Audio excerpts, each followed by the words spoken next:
In their childhood, sisters Carlyn and Nikki were very close until a terrible tragedy tore them apart. Right before their eyes, their father took their mother's life. 20 years later, Nikki lives in a large luxurious house with her husband Corey and their adopted daughter Zoe. In truth, her marriage with Corey is already falling apart, though they still try to hide it from Zoe. When the girl leaves for school, he once again tries to apologize to Nikki, but she cannot forgive his betrayal. During her morning run, Nikki calls her friend April and tells her that she has already decided to file for divorce. Shortly after Nikki drinks from her sports bottle, she feels short of breath and collapses to the ground. The last thing Nikki sees in her life is a figure leaning over her. Meanwhile, Carlyn, who works as a photographer, receives a call from her friend Tina, reminding her about tonight's dinner.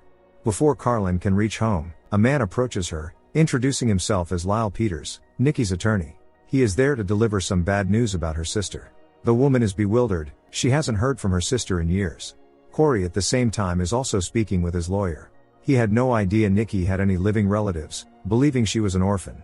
The attorney explains that Nikki actually had an older sister. They were placed in different orphanages because it was easier to find a family for one child.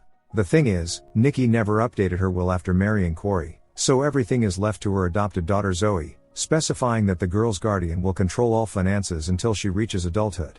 And according to the will, Carlyn has been named Zoe's official guardian. For Corey, this comes as a complete shock. He has no legal right to Nikki's property or money because he never adopted Zoe. Of course, it's difficult for him to accept that he must leave the house and lose everything.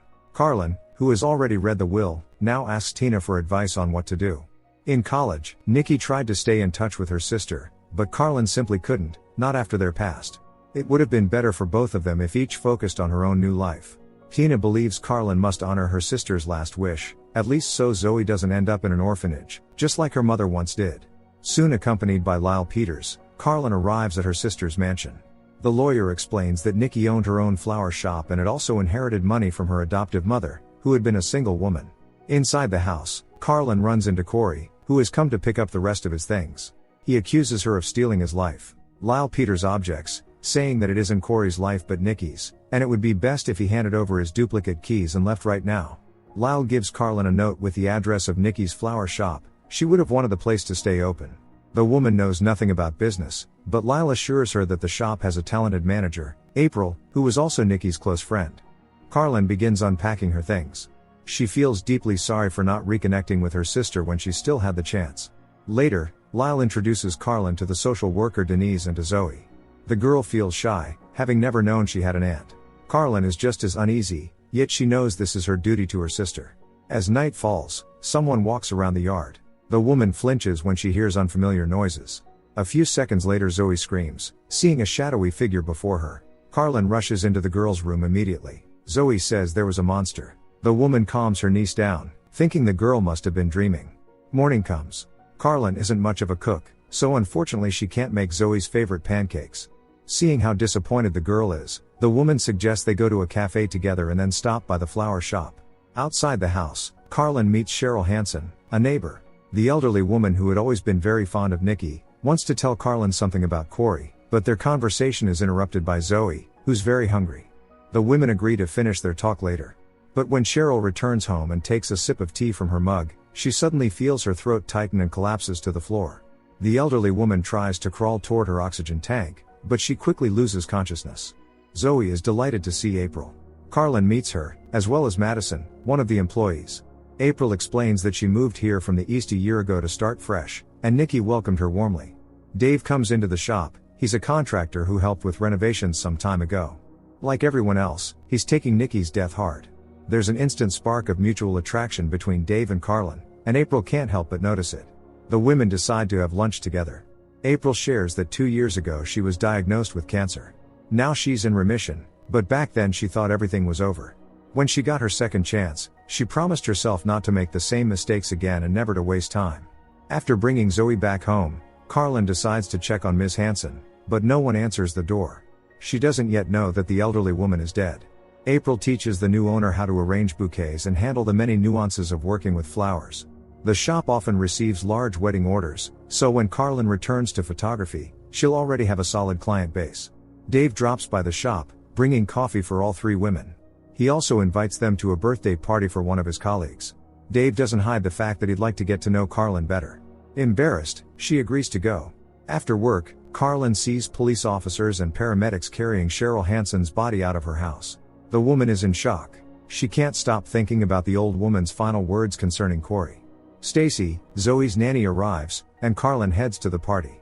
She tells April and Dave about Cheryl's death. The elderly woman was found by her daughter. Cheryl had heart and lung problems, and according to the police, she suffered an attack. When Carlyn mentions Corey, the expressions on April's and Dave's faces immediately change. The three of them move to a quieter spot to talk.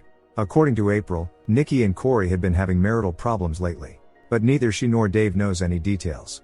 After the party at home, Carlyn goes through Nikki's belongings and turns on her phone, but it's locked with a password. When she leaves the room, someone breaks into the house. Zoe senses it and wakes her new mom, saying she saw the monster again, the one that wanted to take her away. Carlyn promises she'll never let that happen, still unaware that the monster is very real. The next morning Zoe picks up her mother's phone. She misses her terribly. As Carlyn walks downstairs, she slips on a few beads scattered across a step and assumes the girl must have dropped them there. Meanwhile, Zoe is absorbed in the phone.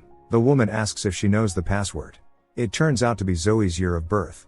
When the girl leaves for school, Carlyn checks the phone's contents and sees that shortly before the tragedy, Nikki received a message from an unknown number containing a photo of Corey and his mistress. The woman's face, however, isn't visible. April knew nothing about it. But now at least it's clear why Nikki decided to file for divorce. And perhaps her death wasn't the accident the police believe it to be. Corey had an obvious motive. In case of divorce he would have lost everything. Carlyn tries to find out everything she can about Corey Evans, but he has no criminal record. He has never appeared on the police radar. Still, Carlyn refuses to give up and turns to Dave for help. He has a friend in IT named Tim who can find out who sent Nikki that message. It will take a few days. While riding her bike, Stacy realizes in horror that the brakes have failed. She can't stop before a car coming toward her and crashes into it. When Carlyn gets home, she's anything but pleased to find Corey there. He explains that Stacy was in an accident, so he came to check on Zoe. Since Stacy will be in the hospital for a month, he offers to act as a nanny during that time. He says how much he misses his adopted daughter and doesn't give Carlyn a chance to refuse. Before leaving, Corey mentions that Nikki's car is due for a routine inspection and offers to take care of it. After all, he's a mechanic. Carlyn politely says maybe later. The man hints that the car could break down at any moment. Carlyn and Zoe visit Stacy in the hospital. It's strange, the brakes on her bike just suddenly failed. Zoe goes to the restroom nearby. Neither of them knows that Corey is here too. Distracted by a phone call from April, Carlyn realizes too late that the girl is gone. Panicked, she rushes to find her and sees Zoe in the hallway with Corey. He says he's there to visit Stacy as well. That evening Carlyn pours herself a glass of wine to relax, but she can't shake the feeling that there's someone else in the house. And she's right, though she doesn't know it yet. In the jacuzzi, Carlyn loses consciousness, and if Zoe hadn't seen her in time, it could have ended tragically. The next day Carlyn calls a locksmith to replace the door lock. She's convinced that Corey, who must have another copy of the keys, broke into the house and spiked her wine. April advises Carlyn to go to the police right away. The woman does exactly that. However, the police can't do anything without evidence. If she had at least brought the wine bottle, they could have sent it for testing, but the bottle has disappeared. For now, all Carlyn's claims that Corey wants to get his hands on the inheritance and will eliminate anyone who stands in his way are nothing more than speculation. Unfortunately, they'll have to protect themselves, no one else will help. Dave's friend fails to trace the sender of the message, since the person used a disposable SIM card. It was probably someone who wanted to warn Nikki while remaining anonymous. When Dave tells April about it, he notices a bracelet on her wrist, exactly like the one worn by the woman with Corey in that photo. Unable to reach Carlyn by phone, Dave records a voice message for her, saying that April is behind everything. But before he can send it, the woman knocks him out from behind right there in the flower shop. After that, she removes the bracelet from her wrist.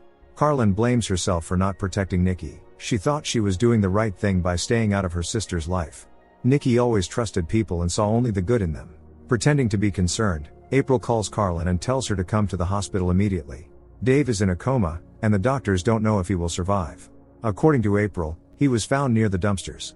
It's possible that Dave uncovered some compromising information about Corey. April suggests that Carlyn and Zoe stay with her for a while, where Corey won't find them. Carlyn thinks it's a good idea, fully trusting the woman she believes to be her friend. The woman feels guilty for dragging Dave into all this. That's why she knows she must find out who attacked him. When Carlyn leaves to pack her and Zoe's things, April enters Dave's hospital room and is about to inject something into his forearm, but she's interrupted by a nurse announcing that visiting hours are over for the day. Among Nikki's belongings, Carlyn finds a gun. That evening she arrives at April's house with Zoe and a suitcase. She's so grateful to her new friend and trusts her so much that she hands April Nikki's gun. But Carlyn has no idea that behind that innocent face hides something truly monstrous. At night when April enters the room, Zoe gets frightened, thinking it's the same monster that's been visiting her lately.